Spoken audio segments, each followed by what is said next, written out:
Yo, what up, Grizz Nation, and welcome back to another episode of Grizz 901. Normally your favorite post-game show, but now we're every week. Here on Tuesday nights, we're live to you and in color, baby. I think that's what I put out today. Tonight, we're going to talk about the Grizzlies falling back 2 spots to the 9th spot in the draft. Everybody's a little bit pissed, but I think it might be a blessing in disguise. But also, we're going to get into a lot of the playoff talk, as well as maybe some thoughts on should we trade or should we not. So there's a lot that we're going to get into, but let's go ahead and not leave our guy waiting any longer. Oh, nay, we got new digs.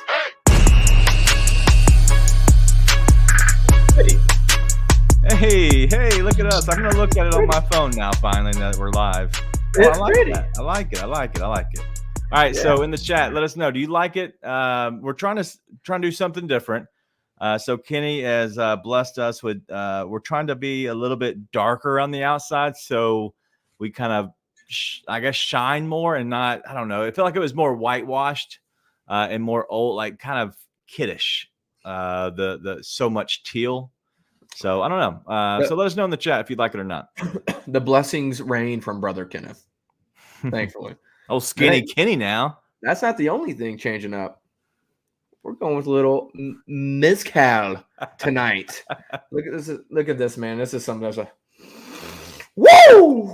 That's got some smoke to it, baby. Trying something a little different. It's in a very cute little glass, too. I like it. Well, shout out to everybody that's in here already. King Meeks, Wayne from Down Under, baby, already here. Listen, we miss like the camaraderie of the family, and I don't know if we're going to change it to that just being the family, but like I feel like it was family, it still is family, and it's just not the same in the off season because not everybody's turning up for the actual games, and it's hard to get on a random Tuesday night that maybe you're not tuning in for the Grizzlies. And so we understand that we are very much tied to the Grizzlies, but we also know that, listen, this is family, and so we know you're going to tune in sometimes live, sometimes not. So no offense at all, but we want to make sure we do say thank you when you are here. And if you got any questions, feel free to hit us up. We'll be more than happy to talk through them. But man, the draft, Nate, the draft. All right, so you first see that, and did you watch it live? That's my first question. Did you watch it live? I did. Did you? I did. I watched it live. That's shocking. No, listen, I've been we've had a little bit of a slowdown in the quals house as of late. So I've been able to watch a lot more stuff, which has been nice. By the way, Shogun, 10 out of 10 show. Really? As well. Really enjoy Shogun. Isn't Shogun more of like an anime kind of? No, Shogun is live action. It's on Hulu. There's a live action show. Yeah, it's like I think it's like going to be up for a bunch of awards. It's really good. Is it fantasy? It's fiction, if that's what you're asking. Maybe that's realistic fiction. Yeah, okay. We'll talk more about this afterward. We're already getting derailed. We're only 5 minutes into the show. No, so I watched it live and I felt bad because I was we got into the 10th pick, who I can't remember who the 10th pick went to, but was it the Spurs? You got the 10th? Doesn't matter. Whatever. 10th pick got announced, and I was like, all right, top 10. I said this out loud to my wife. I said, top 10, pretty much going to be happy. Would really like it to be under 9, but top 10. And then right as I said, like, for it to be under 9, my wife goes, you jinxed them. And, like, I'm not kidding you, as she got the words out of her mouth, he held up the Grizzly sign, and she looked at me and she goes, it wasn't you. I didn't mean it. I was like, dang it. But it's okay. I was not considering self-harm. Unlike, I feel like some people may have been really devastated by it, but it's going to be okay. I actually don't mind the spot that they're in at all. All right. So it was the Jazz who I believe Jazz fell because the Hawks jumped up, and so did the Rockets, I believe, who jumped up. And then the Jazz were at 10, and then it goes Grizzlies, Spurs, Blazers, and then so on. So I thought of this guy as it got announced. So it's like Allen was so dedicated to the tank from like game 5. He was in on the tank, and it was like all that tanking to get the 9th overall pick. Right. Cracked me up. I literally thought of Allen as it got announced. That's funny. Yeah, and that's the thing is, like, that's what pissed me off is, literally we had to watch what we watched, and we end up getting we fall down 2 spots. We're not blessed, and so you feel like, you kind of got the short end of the stick. But honestly, like, this season was a one-off. It's a gap year in a sense. I would hate to be the Detroit Pistons, just in general, overall, but now they fell back again. We're talking about some terrible luck that they're having, but overall, the Detroit Pistons would be worse off than we are. I'm not worried about us as much. Wasn't it like 31 combined wins for 2 number 5 picks or something? That's so bad. Yeah, listen, we're going to be okay. And honestly, I mean, we'll get into this a lot more, so I'll just leave it alone for now. But all right, let's go ahead and get into more of the lottery. And initial thoughts, obviously, on my end were it sucked, but it was a blessing in disguise, in my opinion, because I think the Grizzlies have a lot of options that they can go. And I think other teams can go in a bunch of different, various directions as well. But I think the Grizzlies are okay. But also, they don't have to pay as much to a 9th overall as they would maybe a 3rd or a 4th, 5th, 6th, whatever. Like, you don't have as big of a salary. But I also think that a 9th pick, top 10 pick, whatever, it's going to be a very good player. And so I don't doubt that at all. I just think that they have to make moves around the edges, and they go ahead and use this draft pick. I think you go and use this draft pick unless somebody presents themselves and says, hey, we'll trade you what you actually really want and what you're hoping you're getting in that pick. And we're going to go ahead and take that pick because we have a player that we love, or we see a player ceiling that honestly could be better off with our organization. Like, I'm okay with that. But you potentially have a guy to get maybe Castle, Klingon, Holland, any of those 3. I think they could easily be there. I think one of those 3 will be there in your spot when you're drafting. And at that point, I think you have to take the swing and grab one of those guys. Well, that's the beautiful part of all this. There's 100 different ways the Grizzlies could go here, and none of them seem wrong. Yeah. Like, whoever they take there, I'm convinced, and I've been convinced, they're going to get a big through some kind of free agency move or trade. Like, you don't want to have any rookie big, in my opinion, coming in and having to contribute to a contention run, which is what you're wanting to do this year, right?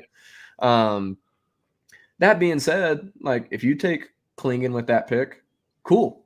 If you take Shepherd with that pick, cool. If you take Connect with that pick, cool. If you take Holland with that pick, cool. And, there's all of these guys have the potential to be good to great role players, right? Yeah, for sure. And I think that's what it comes down to is you do have a lot of options. So speaking of options, let's go ahead and look at some of the options because I think that's important. So what we're going to do is throughout this lead up into the draft, listen, we have a lot up our sleeve that we want to do for the draft, right? And I have talking real quick. I'm going to back up.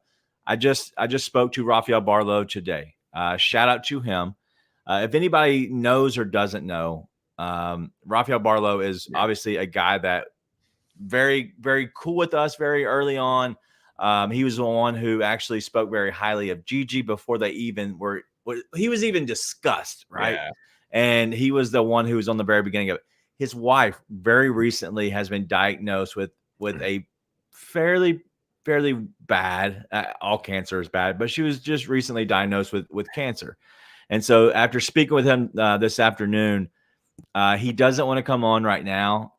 He has shared that he might want to come on as we get very close to the draft or maybe even the night of the draft. He doesn't know, but he does want to try to help and come on if possible. But as I told him, dude, we don't need you. I was just wanting to, as every year, kind of keep, always discussing this. But I told him, I by no means do not feel you need to. I just want to make sure I keep the relationship building and going, and also thoughts and prayers to him and his family. But he said he's having to do more of the daddy duties, and so he's kind of taking a step back on the draft. So shout out to and thoughts and prayers up to Rafael Barlo and his wife and family. 100%. Also, be careful with the tone when you say that, because it can be, hey, man, like, it's okay. We don't need you to come on. It's fine. Or you can say, hey, we don't need you. So be careful with the tone of how you deliver that. But no doubt. Yeah, I hate that for him. Yep, absolutely. But listen, Rafael Barlo, dude is the best. He is awesome in his draft stuff. We have him on here, but as we lead to the draft, we're gonna have our guys chip, but also we're gonna have Ryan giving us their big board. We're gonna have that on draft night. Both guys will have their draft board. We're gonna have them on the show as well.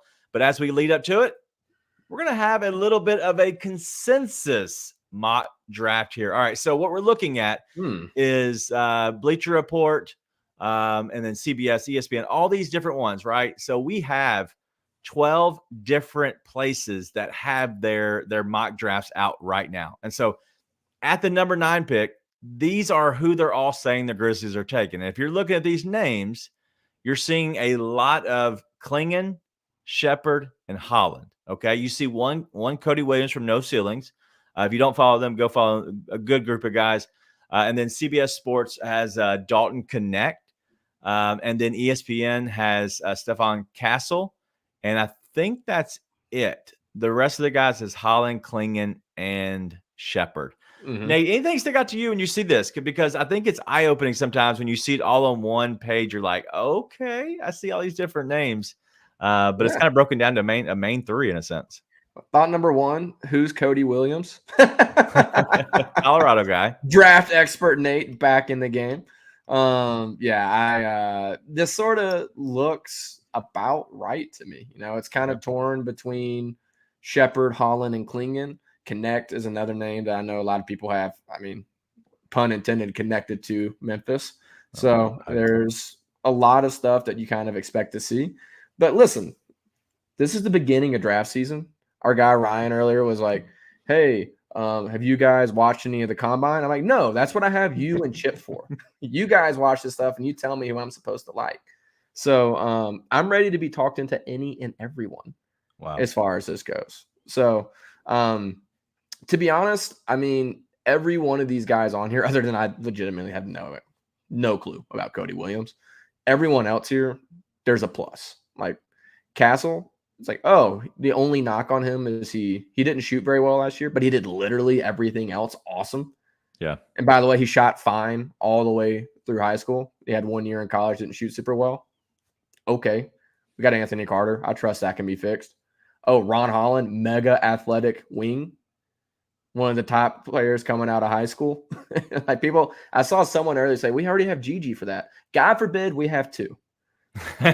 Right. You know, Connect is really the only one on there that I'm a little bit, I don't know about, just because I felt like when we saw him in the tournament have to go up against real athletes, he wasn't making as much of an impact. Right. And like, it could have just been, I don't watch a lot of college basketball. I don't shy away from saying as much. It may have just been the games I happen to see. I'm just like, maybe. Whereas all the other guys, I can immediately see ways they can contribute for Memphis, other than, sorry, Cody Williams. Again, he could be the best player out of all of them. I have no idea. Yeah, no. So Cody Williams is he's kind of he's a big guy in a sense, right? And so he's not like he's kind of a stretch 4, maybe a hybrid 3-4. But really, honestly, I think he's fine. I think that's a little too high, in my opinion. But I'm curious of how all this goes, because I think we're going to see some change at the top. So just looking at this right here, you know, you're talking about, you know, 4 of the sites are saying they're projecting adding, you know, Hollins here, and as I think it's Wayne saying, you know, loves the idea of adding Ron Holland. I just think that Ron Holland gives you the ceiling that you're really looking for when you're looking at taking a swing on a draft. I really do think that you're talking about a guy who has the potential, was the number 1 rated player coming out of high school. He has all the different things and measurables and the measurables that you actually need. Right. What jumps out to me is the Reed Shepherd stuff. I think Reed Shepherd's great, but let's just be honest. When's the last time a top 10 pick white boy was good in the league? Like, seriously, when was the last time? Like, any idea? Franz maybe, and Chet, big guys. Yeah, there's 2 in like the past 2 or 3 drafts. You know what I'm saying, but they're not like amazing. They're good, but like those are also big guys though too. I know what you're saying, but dude, if you can shoot the hell out of the ball, I can find a way for you to play in the NBA. Okay, so I agree with that. I'm okay with Reed Sheppard as a general NBA player. If I have John Morant, who's already undersized, I can't go get somebody that can't play alongside him for long stretches or even to close games. Sure. For the majority of the time. Like, I'm not saying anybody on that list that we draft will, but Dude. they have a better potential just because they're not both small guards. Yeah, but I mean, listen, he's also an athlete. Got tied for the highest vertical at the combine. Like it's one of those things where okay, maybe you're small, but you can shoot the hell out of the ball. And we're watching a guy like Dante DiVincenzo go play, and he's granted bigger than Reed Sheppard, right? Yeah, obviously a little bit bigger, not a lot of bit bigger, but guys who are going to be nose for the ball, will defend, will rebound, will shoot. Now I don't know if Reed Sheppard's going to be any of that, but he's at least got one thing that any team could use, which is shooting. Right. So again, and I'm not looking for something that's a major shift in this draft, right? It's not what I'm looking for when it comes to this. It's okay, can you play a role for this team in a way that helps them in the playoffs? Is Reed Sheppard my favorite out of those? No. I'd probably go more Holland or Castle personally, but I can find a way for any of them. And that's the beauty of this draft for the Grizzlies. You don't have to find the big swing player here. And there's a chance you fall into an awesome player. There's a chance you get a chance to draft Holland or Castle, and they end up being awesome. Like awesome, right? I mean, the draft is just always a bit of a crapshoot, right? Talent gets taken all over the place. Jokic was a second-round pick. Giannis was late first round. Rudy Gobert was late first round. Not that we're big Rudy Gobert fans, but people keep bringing up that draft. I mean, Gigi was a 45th overall pick, and now we're saying he's untouchable for Brandon Ingram. It's the latest I'm seeing, right? Which I do agree with, by the way. I wouldn't want to trade him for Brandon Ingram. So it's just you could fall into an awesome player. So, yeah. All right. Well, I went ahead and put the poll in the chat. If you want to check it out, if you're on YouTube, thank you for joining us. If you're on social media, come over to YouTube. You'll see the actual poll there. You won't be able to see it on Twitter or wherever else we might be. So go check it out there. But listen, I'm torn between these guys. I don't know if you had all four available, Nate, which one is there a guy that you said, hey, I know enough about this guy, I would take him, because you have the big and Klingon, you have the Swiss Army knife in a sense of Castle, you have the small shooter and Sheppard, and then who is the other guy? I can't remember who I just put on there. Holland, Connect, Holland, Klingon. And then Holland's the X factor, right? Holland's the one that I feel like makes the most sense. I don't know, though. I lean towards guys like Castle. Big guards who can defend, who are athletic. He can do a little bit of everything. If the only knock on him is he can't shoot, I feel like he can learn how to shoot. It's like, right. It's just Castle feels like a really good pickup for me. Probably him or Holland. But again, that's what we have Chip and Ryan and these guys for. Right. Because I'm just going off of the smallest sample sizes ever of what I've seen. Right. So I have a question for you on that, though. Yeah. I've seen a ton of, okay, they got to take a big, whether it's Klingon or Edie, which I saw a guy, King Meeks, already mentioned in there. Got to take a big, or you got to trade that pick for a big. Say that one more time. Think you either got to take a big with the pick. Okay. Or you got to trade the pick to get a big. I do not agree with that logic. What do you think that's the only pass the Grizz have? No. So there is a thing that I don't know if it's new this year. It might be brand new. I'm not sure. I think it's free agencies. I'm not sure. It could be new.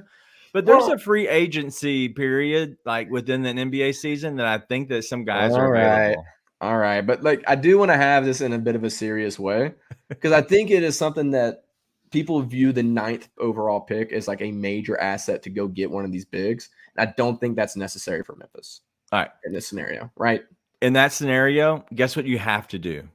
You have to pay the guy whatever salary he's already on. That's what I was going for. Okay. Now, if it's a guy who's who is definitely under contract and he has a phenomenal like just salary, you're like, he should be making 20 and he's making 12 for the next 3 years. That's somebody that you would do that. Right. I don't know who that guy is. Jalen. Yeah. And so my thing is I'm gonna shy away from that. And so my opinion, listen, Drummond's gonna be available. You're also and this is like patchwork, guys. Like Drummond's available. And obviously Hartenstein, who everybody's seeing right now, is going to be available in free agency, whether or not the Knicks sign him or not. You could offer more money potentially. I don't know if he'd go there, but you're talking about be able to go to a team who has Ja Morant. I don't think people realize the gravitas that he brings to a team. Like he's a guy that Adam Silver still checks in on. Like Adam Silver doesn't even know who the primo is anymore. Like forgot that he existed. Like there's guys that I promise you that you want to be on their team and they're going to make you better. And they're also seeing JV was awesome on this team. And then we also just saw our fellow brethren of Wayne Hunt, Steven Adams. He was on this team and was phenomenal. And then how bad they were this year without a big center. Yeah. You get into that position, you could even make more money after you leave the Grizzlies or potentially win a championship. Well, I would just be, and we talked about this a little bit already. If they take a big with the pick, I don't mind it, but I would be shocked and disappointed if they went in with a rookie big as the big they want to go with next to Jaren. I know there's a lot of Jaren at the 5 stuff. I think that's good in spurts, but overall, always is not the move. So I would be pretty disappointed in that. But there's just so many paths, whether it's signing a guy like Hartenstein or getting a guy like Drummond. Atlanta, there's no telling what Atlanta's going to do. Maybe you can go get Capella on the cheap. Like there's all kinds of things you could possibly do that I like as moves. So there'll be a lot more to talk about this, but there's just, I think the whole point of this conversation is there's 100 paths the Grizz can go down, and I don't hate any of them right now, unless they take, there's a couple of paths that I could probably hate, but I don't imagine they'll go down those. There's no desperation for the Grizzlies right here. No. And I'm honestly, everybody knows I'm a Duke guy, and I completely shy away from Kyle Filipowski. Like I am not in on him. I don't think he's going to be a good NBA player. I've said that from day one. He just doesn't. He does on paper. He looks good, but on the court, he just doesn't do it for me. He doesn't do the things I need in a big. He's more Santi Aldama in a sense, right? And I really think that Santi could give him a run for his money, especially the way Santi has grown. And honestly, Kyle Filipowski could be great, right? He could be great in the league, and he could grow up in a sense. But I just don't know if he'll grow up enough in this league to really just kind of carve out a big niche for himself. But Duke can shoot the ball. He really can. And if he can figure out that and keep moving away further and further from the basket, but then still play defensive, on a high level, then I think he'll be okay. But I don't think he's a good fit for the Grizzlies. I'm good. Yeah. I'm good. All right. Anything else you got on the draft before we move on? Because we're going to talk about the playoffs and what's happening right now with the Knicks just taking it out on the Pacers at home. They're in New York, but we're going to talk about the little bit more. But anything else you want to hit on more Grizzlies related stuff before we move on to the playoffs as a whole? What do you think about Zach Edey? I got to ask. Yeah, I saw that from who was that? Is that King Meeks? Yeah, that's King Meeks is not a fan. We know King Meeks is not a fan. I genuinely don't know what to think about the guy. So that's what I want to ask you. Yeah. So, all right. So he has decent footwork. He's decent around the rim, right? But let's just be honest. Like, he's going to be moved out further from the basket in the league, right? Yeah. So you have to be able to do something else besides just a nice putback dunks. Like he's going to have issues on the offensive end that he did not have in college, but that's not what I'm worried about. I'm worried about on the defensive end, because what's going to happen is whenever they want to and they want to pick on you, they're going to put you in every single pick and roll. And your guys have to fight through screens. They have to fight over screens. And your guys are going to be so annoyed with having to play with you because you're a drop big who honestly is dropping back further than normal. And we've seen the JV stuff, right? When he was in Memphis, we've even seen Adams. And they were taking advantage of. I don't know if anybody if everybody has short-term memory loss, but JV in the playoffs was getting just embarrassed. And I think that's what you're going to have with Edey. I think he's fine. If he's a backup big, I think that's a phenomenal role. I don't know if he's going to be drafted to that. And if he is, that's great for him. Well, obviously he's been the rage of Grizz Twitter in general. And then he had his quote where he connected himself to Memphis today that came out. Over that. I have the same worries. Like if we thought Adams was unplayable in the playoffs, then I'm very concerned on that end. But I mean, he's a big dude who has touch around the rim. There's things to like about him. I've always been kind of skeptical of if it'll translate. And so we'll see. I've been wrong other times. I thought Walker Kessler beat terrible, and then he was really good as a rookie. Obviously struggled a little bit this last year, but happens to a lot of second-year guys. The only thing that I could care less about is him making a bunch of threes at the combine. I've seen Steven Adams and Ben Simmons make a lot of threes in drill scenarios. So not saying he can't do it, but until it happens in a game, I will not believe it. Do you know who is another guy who hated Walker Kessler, thought he should honestly probably go late into the second, was not very good, did not believe in him? Give you one guess as to who that might be. Ryan. It has to be Ryan. Ryan talked so bad about that dude where I was like, all right, listen, I don't know much about him. He went to Auburn. I know that. But there was not much I knew about him. And then all of a sudden he comes in and just like, now everybody on Grizzlies, all the fans want him on our team. I laugh at him every time about that. And that's the part of being a draft guy is you're going to get some wrong. But he's been right a lot of times. He told me this Oklahoma kid, he might be a little undersized, but he's 6'5", can handle the ball, dude can shoot the ball. He's a gamer, will go up and punch you in the face kind of guy. Like that's the kind of guy I want on my team. You know who that is? He plays with Lakers. Austin Reeves. Like he loved that kid. And he's a flopper now, but Dude is a dog. Dude loves to be a gamer. So, all right. So, any other questions you have, let us know. But I do see Drew has one in here about the Hawks. And so the Hawks do have a big decision to make. In my opinion, what I'm seeing with their team is they did have a guy in John Collins who was there for them, honestly, for the longest. And he played with Clint Capella. Collins was more of a guy who could step out a little bit. I don't know. And I'm going to ask, I guess, honestly, the chat, but I know Black Ninja DJ's in here as well. And he knows a lot about the draft, but I don't know how much Sar can pop out, but if Sar can't pop out, you really can't play Capella and Sar at the same time because neither one of these guys are out. But I know that Sar isn't, just a huge monster, but I know that he could be a power forward potentially, but I don't know if they would get rid of Capella, but my first thoughts were yes, but I don't know anymore. I think Sar could play the 4 spot.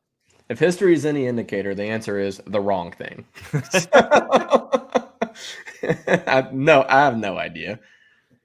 I got no clue what they do, but I imagine it will be funny. Yeah. Imagine whatever it is will be funny. I agree. I don't know what's going to happen with that.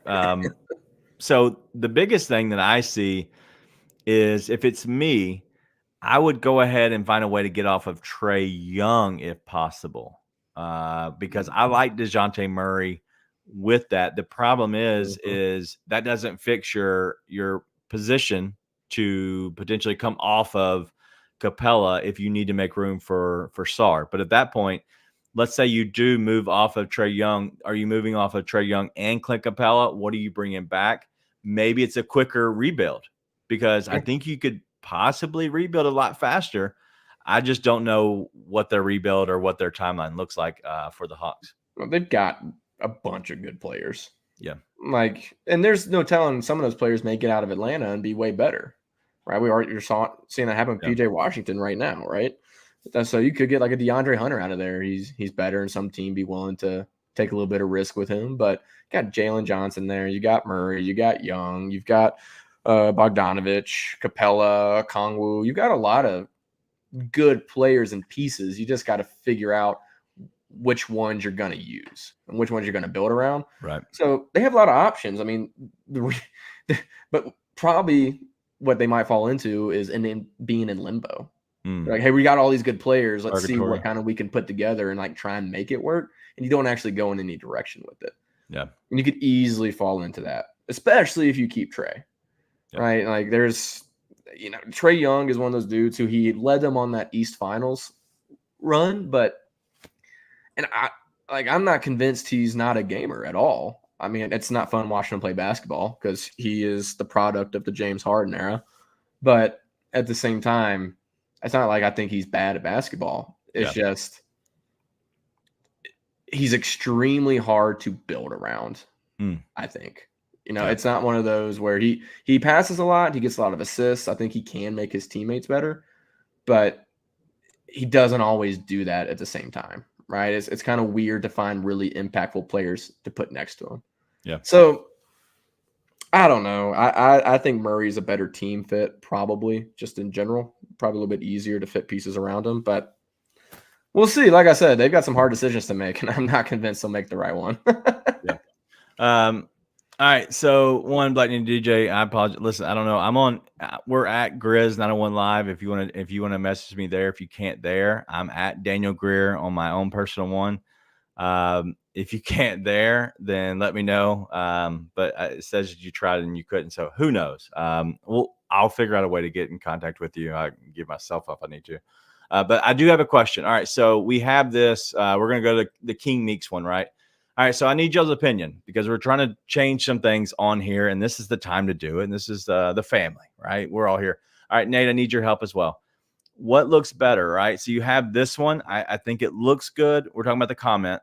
I think the comment looks good here. It shows the name, the picture, and then in white, which I like. I like the comment is in white, so it's I guess different than if we did this way. It's a little too bland. Yeah, I like the other one. Okay, and then this one's way too big. I like this the most, but it's just way too big, and it covers our logo. But maybe we might move the logo because then it's right in your face. We're all about the comment section. Maybe we move our logo out of the way a little bit. I don't know. We'll talk to Kenny about that as well. But I don't know if you see that. I just think it kind of is up big in your face. And I think if our show's going to be about the family, I really do think that we could promote a little bit more, and it takes room up on the screen. I think that might be good. I don't like the bubble. The bubble looks horrible. So it's either between you go classic and go big, or we can go small and keep it kind of blocky looking. We can keep it while we're on here. So it just depends on what the logo might look like. Pulling it out of the bottom right corner maybe and putting it somewhere else, because we could always put it up here. I don't know if anybody's still with us hanging out, but we could put it up here. But the problem is I can't move that, and we'd have to make some adjustments with our branding as well. So there's different ways we could do it. And so it looks like we're getting a thumbs down. So we're going to move that one off. But we could move the logo if we want to do the other one. But if not, we can keep it as is. So either way, I think we can, whatever. It's pretty. It's pretty, Daniel. Don't worry. It's pretty. I agree. But I figure this is the time if we're going to make some changes. That way I don't have to bother Kenny for the rest of once the season starts, I'm like, hey, bro, we're good now. We good. Don't need chat. Daniel needs someone to tell him he's pretty. Someone in the chat tell Daniel he's pretty. Give him some affirmation here. Real quick, Edie is the beat 2.0. 100%. All right. All right. So let's go ahead and take a break. And then when we come back here, we're going to talk all about the playoffs. We have a lot to hit on. And I have a play. What time does this game start? A few minutes. I have a play. If you're a betting person, I got a play I'm going to give you right when we get back. So stay tuned. Holy cow, Minnesota Timberwolves. It was the best defense that I have seen in an NBA game since I can remember. They were all up in their ass in that game. I mean, defensively swarmed, never gave second chances, took advantage of every turnover. Yeah. I mean, to take the challenge that they took on the defensive side and offensive end, why did they come out like that in game two? It's because they have an absolute mercenary on their team, and Anthony Edwards. Bro doesn't care about, ain't no friends. I don't care what your status is. I'm coming at your neck. And because he's that way, every other player on there is that way. Mike Conley got handshakes. Yeah. Did you see that? Mike Conley, handshakes. What? Yeah. We couldn't get technical fouls from them. No. Tune in to the Night Court Podcast with your hosts, Rob Fisher and Brevin Knight, on the Bluff City Media YouTube channel.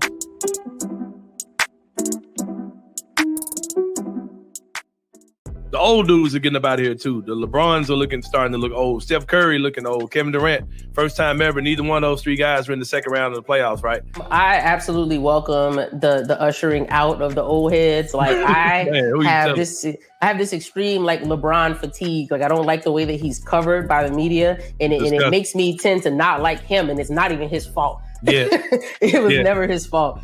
And so moving forward with the new faces of the league, like your Ja Morants and your Luka Doncic's and Anthony Edwards could be part of that conversation. But does the league want to like put him on? Because they're gonna market whoever they want to market, right? And I feel like he's very marketable, but for some reason it seems like the league not leaning into it. Because they know it's a clown. They know it's a clown inside.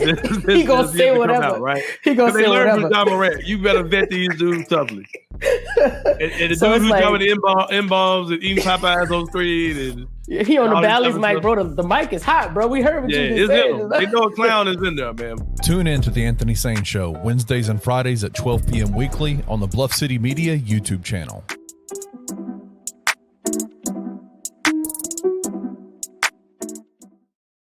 Yo, welcome back to the Grizz 901 live here every Tuesday at 9:01 here Central Time. I am Daniel. That is Nate. Listen, we have a rest of the show planned, which is all about the playoffs. One play I have, if you're a betting person, want to put this in because the game does start for another 4 minutes. But he's a guy that's off of the bench, so the number might go up even more. But don't wait because sometimes they will lock it out. So my only play on this game is Justin Holiday over 1.5 3-pointers at plus 154. So if you want to play it, feel free, go after it.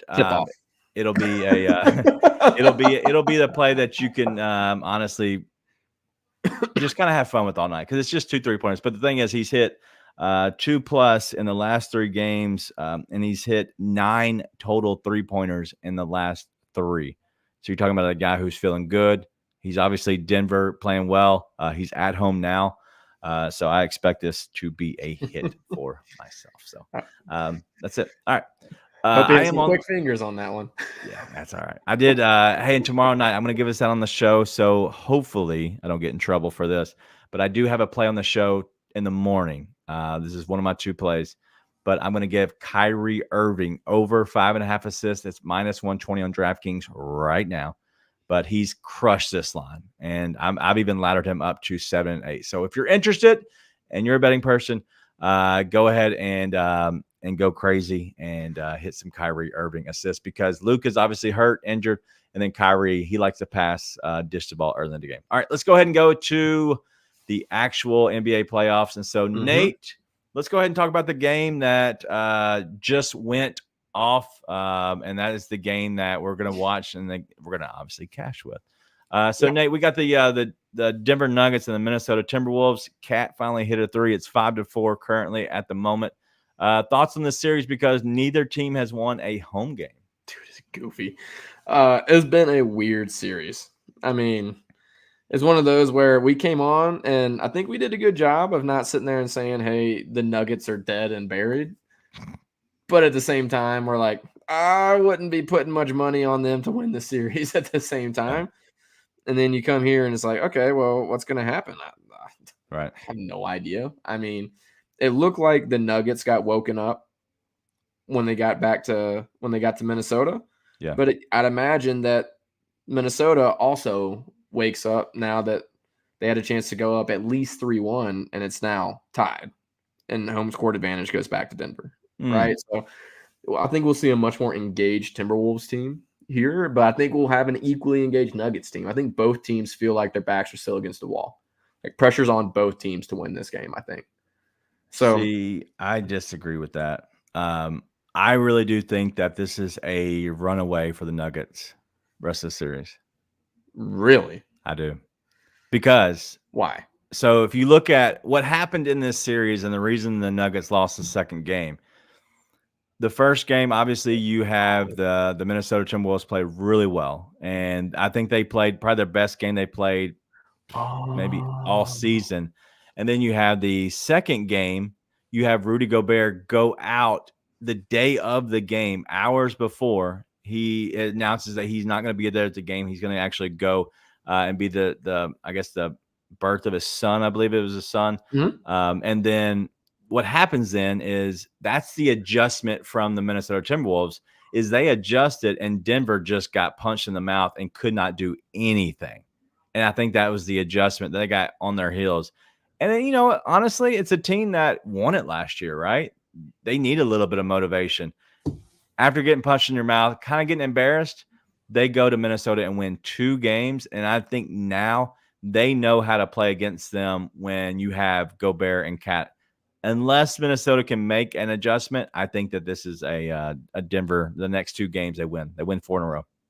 Well, and Mike Conley's hurt, which I didn't realize. I knew he was questionable. I didn't realize he was out. I sort of forgot about that. That's a big blow for Minnesota. He does a lot for them that goes unseen. Not to mention if he hit threes at the clip he hits it with the Wolves, with the Grizzlies.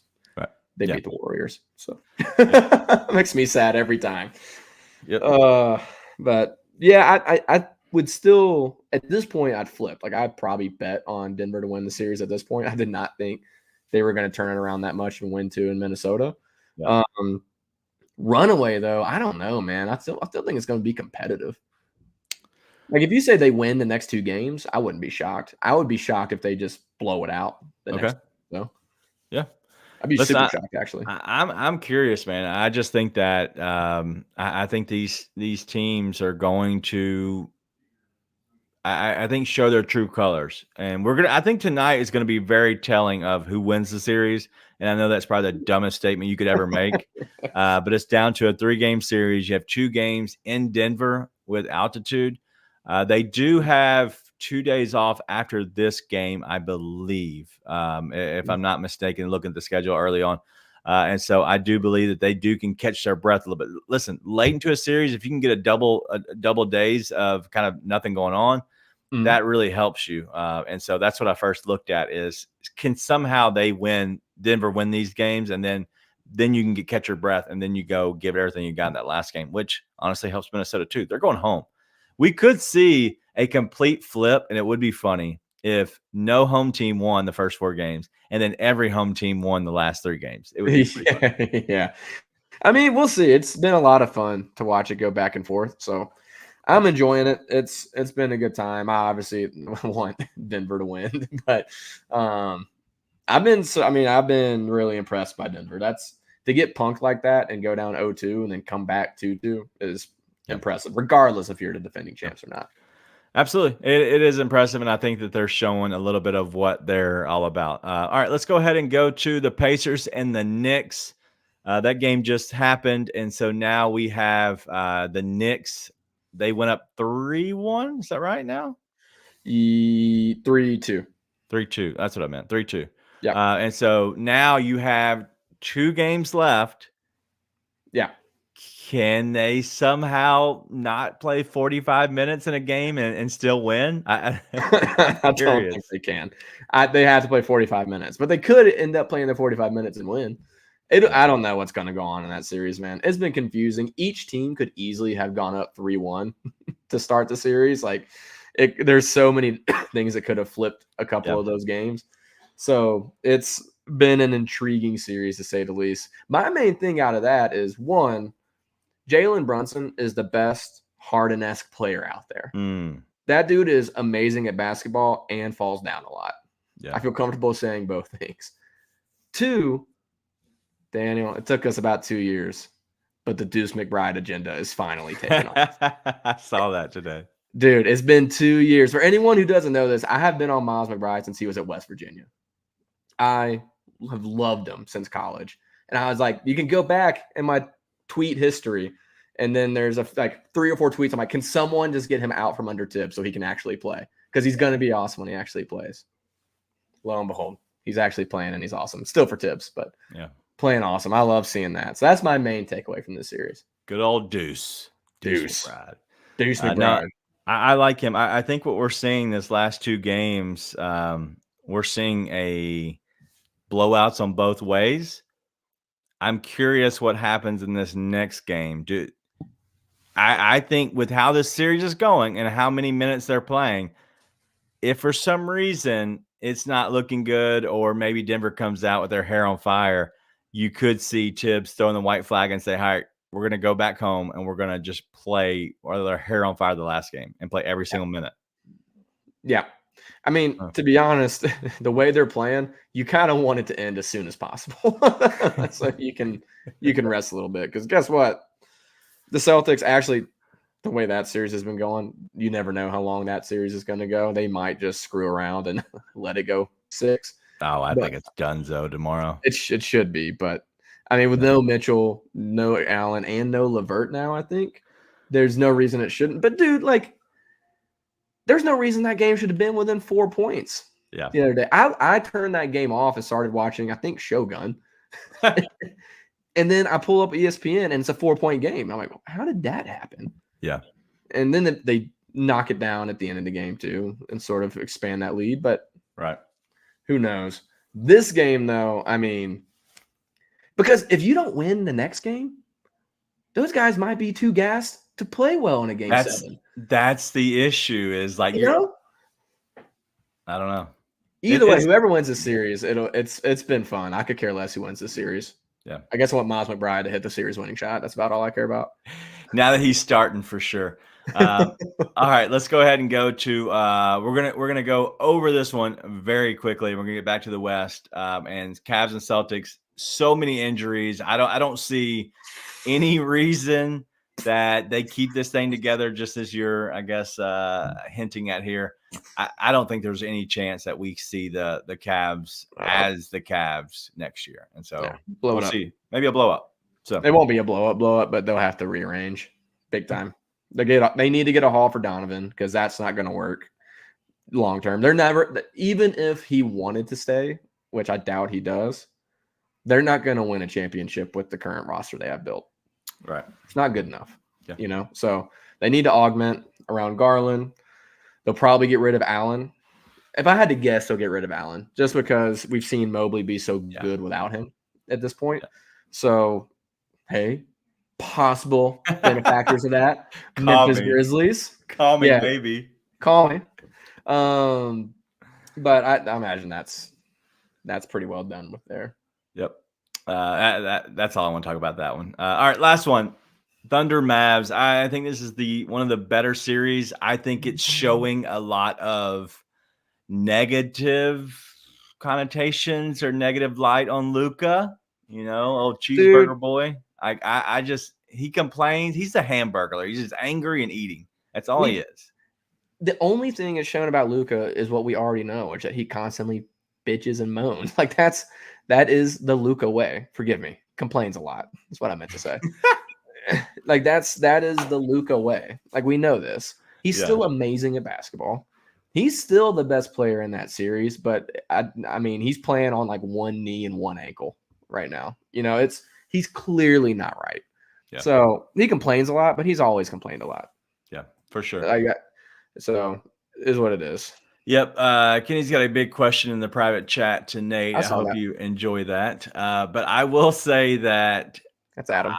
I love Luka, but I don't love him anymore. I guess I loved Luka, but I don't even like. I think he's getting worse as he gets older for the simple fact of he's getting more selfish on the offensive end, and he obviously complains all the time, dude. I just that I hate. But if you had a choice right now, and you had both guys, and all you need is like a guard who can handle the ball, do a little bit of whatever, maybe, I guess creating a little bit. If you had both Luka and SGA available, no money involved, you're just playground basketball, who would you actually pick right now? I don't know. Ja Morant. It's a tough call. I mean, I think Luka is the better player. I think Luka is 100% the best player in this series still. I think he's hurt, so he's not playing like it. I think he's the best player in this series by a long shot. Okay. SGA does seem to get his teammates involved in a bit of a better way. I do think that's a little bit, though. I think that's a little bit a reflection of the players that have been around Luka since he's been in Dallas. Right. And I think that's sort of where I'm kind of like, yeah, but Luka actually gets his teammates involved even more than SGA does. But Maxi Kleber hasn't made a three. Hasn't made a three all year until he got to the playoffs. All of a sudden, he's lighting it up, and then he gets hurt. But it's like, I know our guy Chris loves DFS. Dude, I saw DFS miss so many open threes on passes from Luka. Same thing with Reggie Bullock. Tim Hardaway's either making every shot or no shot. And so, I mean, imagine if the Mavs had hit on Desmond Bane and he's the one shooting them instead of Josh Green. Sheesh. Right? So it's like it's a little bit of a reflection of the players around him. So I got to stick with Luka. Yeah, I think I'm the same way. I obviously chose Luka in our little draft. I think Luka is amazing. I think Luka is going to need a special team around him that he likes and wants to be around for it to work. And I don't know if that's going to work. I think he needs more of a European style of a team, like teammates, more Europeans. Like I know that, I don't know if that sounds good or bad. I just think that he is a certain person. And I think he's so peculiar, but I think he demands a lot, but also I think he wants to play a certain style. And because of that, I think that he has to like a certain, guys for certain reasons and kind of play a certain type of basketball. I think that's what it comes TJ McConnell. For sure. Hey, prediction, because I think all these other ones we've kind of talked about enough. Prediction. Who do you think wins that series? Because obviously we're going into game 5 and it's tied. I'm sticking with my prediction before. I'm going Mavs. I still think the Mavs win it. Mavs, yeah. I would not be shocked whichever way it goes. But the Mavs should be up 3-1. Yeah. Does it surprise you that OKC had the Beale Street Flippers at their pregame kind of show before? Weird. That's so weird. It's a weird, like, it's, I don't know, maybe it's just because we're in Memphis and obviously there's obviously a lot of I don't know, I guess I'd call it sexual tension between the Thunder and a lot of Grizz fans that get particularly butthurt about it. But like, it's still weird. Like, it's not, I haven't seen the Beale Street Flippers do a lot of halftime performances. If they're doing halftime performances all across the country, then it's not nearly as weird. But to my knowledge, the Beale Street Flippers have not done anything outside of Memphis. Yeah, so, I don't know. I'm sure that's not right either, but that's why it's weird. Listen, I think that the Thunder are goofy. Like, I don't hate the Thunder the way a lot of people hate the Thunder. I'm a big, we talked about it last time. If you don't like it, be better guy. But at the same time, I did watch. That's the first time I've watched one of their post games, and I was like, it felt weird. It felt really weird, right? Like, I don't know. It felt goofy. That's a nice word for it. Yeah, it did feel goofy. We do have a question from Alan in the chat, but I do want to mention that Karl-Anthony Towns is down right now. I'm watching what he did. So Kentavious Caldwell-Pope was going to guard him, and he slid into him, and they banged knees. And Karl-Anthony Towns looked like he got shot. It was a sniper in the roof, the way he's acting. So who knows? Yeah, that looked like knee to thigh. Let me tell you, that John hurts. No, absolutely. Absolutely hurts. I make fun of Cat all the time. Dude, getting knee in the thigh hurts a lot. Okay, there you go. So Alan says that the Flippers they performed at the Clippers and the Wolves game. So they are doing a lot. It's just funny. But they did, as Alan said, they did sell out for sure. King Meeks, I hope Kyrie steps up game 5. I believe somebody else just said it as well. Dude, if I see him get 10 assists, is like plus 850, guys. If anybody's wondering. Well, and here's the other reason I'm going Mavs on that. Think about all the things that went poorly for the Mavs. Like, Kyrie wasn't good. Yep. Luka wasn't good. And they shot like under 50% from the free throw line. All that had to happen for the Thunder to squeak out that win. Yeah. Right now you can say, okay, now the Thunder have home court back. Fair. I just think, like everything had to go wrong for the Mavs for the Thunder to win that game. And SGA was awesome. So SGA was awesome, and everything was an anomaly in a bad way for the Mavs. For sure. And the Thunder still barely won. So we'll see. For sure. I like it. And if you're wondering, Justin Holiday is at plus 195 at a live line for 2+ 3-pointers. So it is still 3 minutes to go in the game. He's going to play. They trust him. He shot well.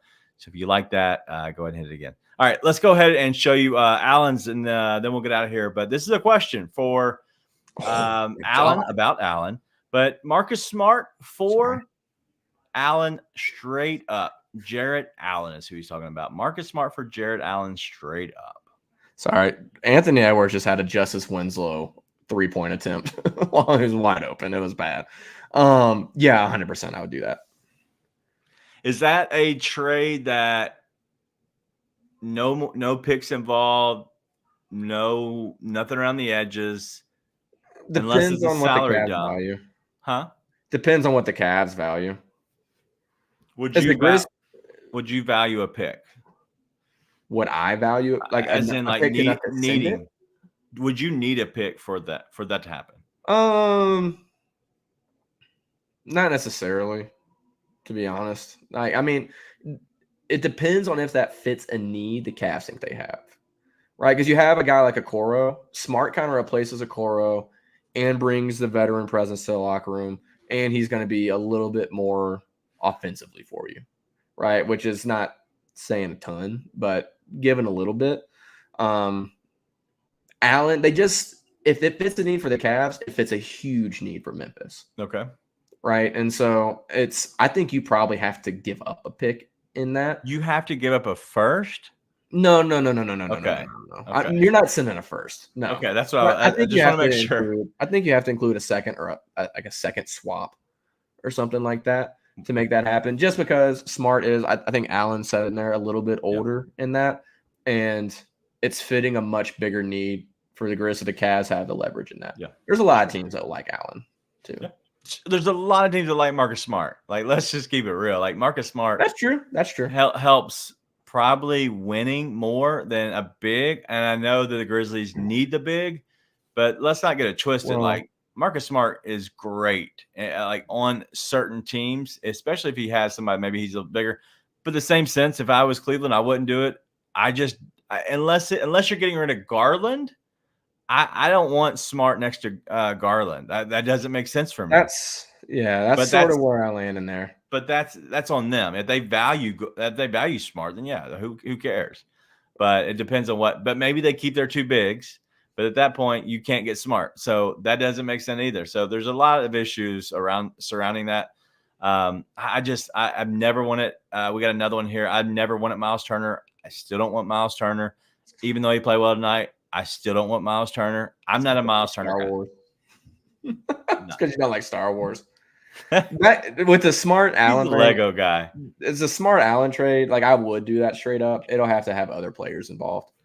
Yeah. Like the Grizz have to send something else there. I don't think it has to be anything too crazy. Like maybe like an Aldama or something like that probably in there, which I'd be okay with. And then the Grizz could probably bring someone back like a Sam Merrill, Dean Wade, maybe even Max Strus. You probably have to throw in more picks there.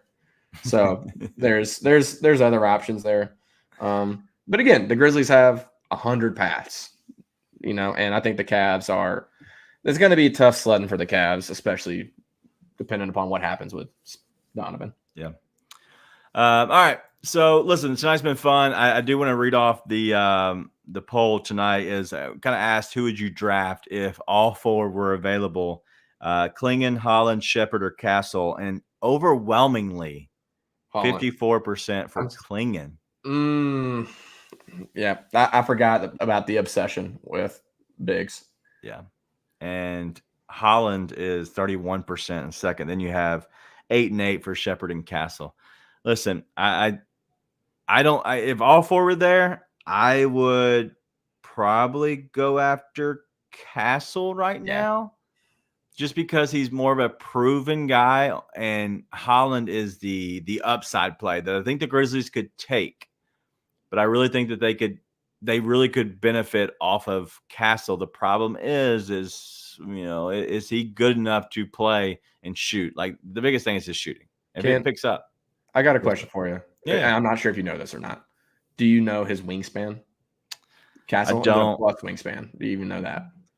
It did come out today. God, somebody, I don't know if they sent it to me. I don't think Ryan sent me that, but I think he actually did send in our chat that we have. That Wasserman, I think it was Wasserman that sent it out, that they had messed up on his actual wingspan and his height and all that kind of good stuff. But I can't find it now. If he's got a plus wingspan, I'm in. I think I'm in on Castle. Well, Agile.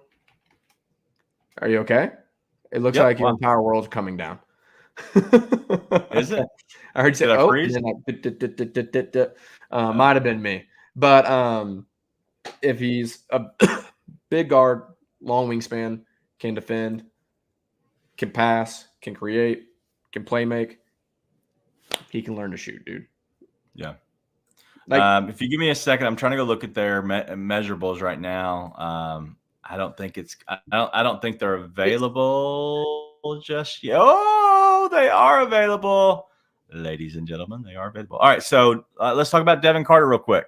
We'll go back to the draft. Pop up video. All right. So, do you remember that show? Reggie Jackson died. Sorry, no, I wasn't listening to you, but I didn't know it anyways. All right, let's go through them real quick. And so, don't worry about hand. Do you care about hands? I don't care about how big they are for the most part. No. But we do have the height without shoes, which is big. I've learned that about Ryan, and then the standing reach, and then the wingspan.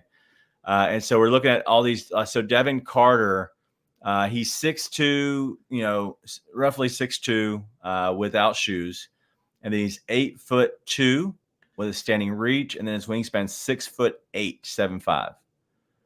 Castle 6'5.5" without shoes. That's big.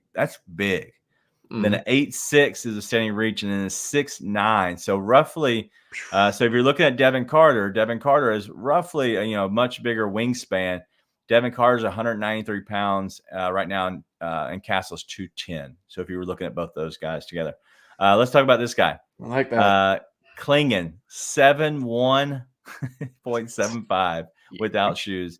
9'7" is his standing reach. So he's three inches short of the rim. I'm sorry, 5. And then 7'6" and 3/4 is his wingspan. All right, let me. It's gross. God, I never had a chance. Robert Dillingham, everybody's on him. He's 6'1" without shoes. 6'3" wingspan. Yeah. Zach Edey, 7'3" and 3/4 without shoes. 9'7" again, standing reach, and then a 7'10" and 3/4 is his wingspan. Who's another guy? All right, so this is one guy that I've talked about. 6'10" and 3/4 is okay. So 6'10", 3/4 is Kyle Filipowski. 8'11", so you're talking about 8 inches different in the standing reach. Kyle Filipowski and these other guys. And then 6'10.5". And we just said Zach Edey has a 7'10", foot less for Kyle Filipowski in his wingspan. Yeah, I'm good. Yeah. And you're only 4 inches shorter, I believe. All right. Ron Holland, 6'6.5", 8'8", standing reach, and 6'10.5". Huge. Ron Holland is his wingspan. And then I think that's it. Bronny James, 6'1.5". David Jones, 6'3.5". Don't Connect, 6'5.5". He's been pretty big. And then 6'9" wingspan. I like that a lot. And I think that's all the guys we've talked about. So Reed Shepherd, 6'1 and 3/4, 6'3.5" is his wingspan. So anything else stick out to you that you was like, oh my God, that's big. So yeah.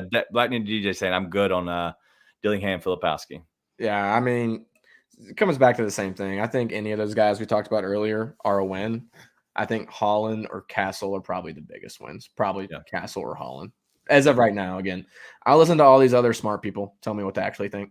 For sure. And as Black New DJ saying, Devin Carter sneaky pick for me. I think Devin Carter is the trade down that they would do if for some reason their guys that they really love isn't there at 9, if that makes sense. So if you get to the 9, you're like, we had 4 guys that we wanted, and these other guys that fell, there's a reason they fell, like, whoever, Shepard or, Dillingham, whatever it might be. They fell to you. You then could eventually trade out of that spot because somebody wants to come up and get one of those guys, and you could trade back 3 spots maybe and still get Devin Carter, who maybe was your 5th guy on your list, if that makes sense. So that's what I would do if it comes down to it. But honestly, you're talking about 9 guys, and there's 4 or 5 guys above that I would like as well. So I'm okay at the 9 spot, no matter what. So, all right, that's enough of the draft talk. Listen, we've gone over again. And I said we're going to try to do 45 minutes this afternoon on the phone, and it was more of me tonight, so I apologize. Anything else you have before we get out of here? Nah. Yeah, that's it. Go support our people who sponsor us. Streetcars of Memphis, Pew's Residential Spray, and then Heaven's Healthy Kitchen. As always, you can find out everything you need to know about them. But tonight's been fun, man. Another one, a late one. Clinging. Another one. I'm good on Edie. Don't give me Edie. And I'm honestly good on clinging right now. Give me a wing. Wings make the world turn. All right, that's all we got. It's been fun. It's been real. We'll see you guys next Tuesday night, the same time, same bat channel. Be nice and tell your friends.